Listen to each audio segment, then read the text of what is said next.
নমস্কাৰ দৰ্শকসকল, mythological tales YouTube চেনেলটিলৈ আপোনালোকক স্বাগতম জনাইছোঁ। দৰ্শকসকল, আজি আমি এটা নতুন ভিডিঅ'লৈ আপোনালোকৰ মাজত উপস্থিত হৈছোঁ।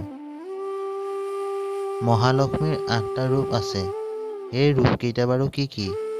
এই কথা জানিবলৈ আমাৰ ভিডিঅ'টি লাইক, শ্বেয়াৰ আৰু ছাবস্ক্ৰাইব কৰি দিব আৰু কাষতে থকা বেল আইকনটো দবাই দিব, যাতে আমাৰ নতুন ভিডিঅ'ৰ নটিফিকেশ্যন পাই থাকে।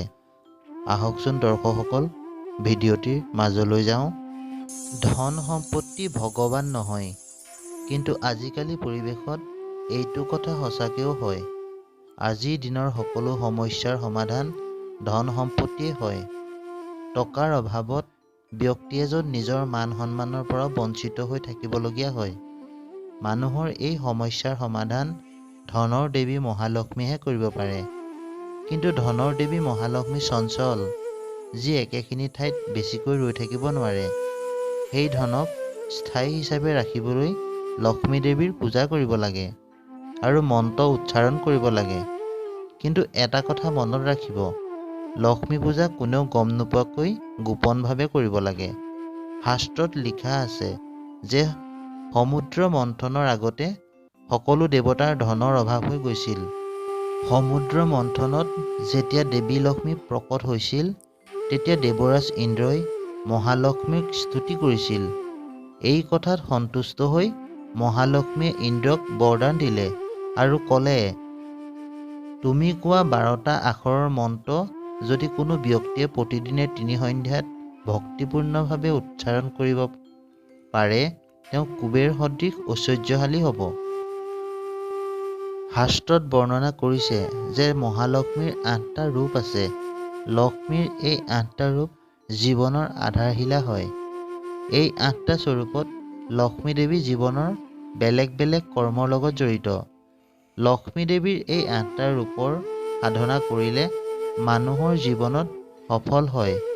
অষ্টলক্ষ্মীৰ সাধনা কৰিলে মানুহৰ জীৱনত সফল হয় আৰু ধনৰ অভাৱ কমি যায় আৰু জীৱনৰ পাক চক্ৰৰ পৰা ওলাই আহে আৰু আয়ুসৰ বৃদ্ধি হয়। সুবুদ্ধি প্ৰাপ্ত হয়, সমাজত সন্মান প্ৰাপ্তি হয় আৰু স্বাস্থ্য ভালে থাকে। জীৱনলৈ পৰিৱৰ্তন আহে। অষ্টলক্ষ্মীৰ মূল মন্ত্ৰ এই ধৰণৰ: শ্ৰী আদি লক্ষ্মী, ই জীৱনক নতুন আৰম্ভণি আৰু আয়ুস বৃদ্ধি কৰে। শ্ৰী ধ্যান লক্ষ্মী, ই জীৱনত ধ্যান আৰু ধনক সমৃদ্ধিশালী কৰে।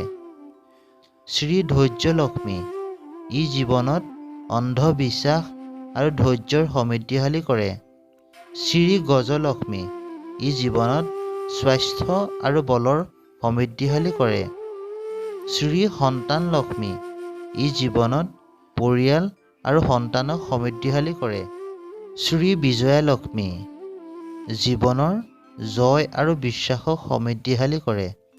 শ্ৰী বিদ্যালক্ষ্মী, জীৱনত বুদ্ধি আৰু জ্ঞানক সমৃদ্ধিশালী কৰি তোলে। শ্ৰী ঐশ্বৰ্য লক্ষ্মী, জীৱনত প্ৰণয় আৰু ভোগ বিলাসক সমৃদ্ধিশালী কৰি তোলে।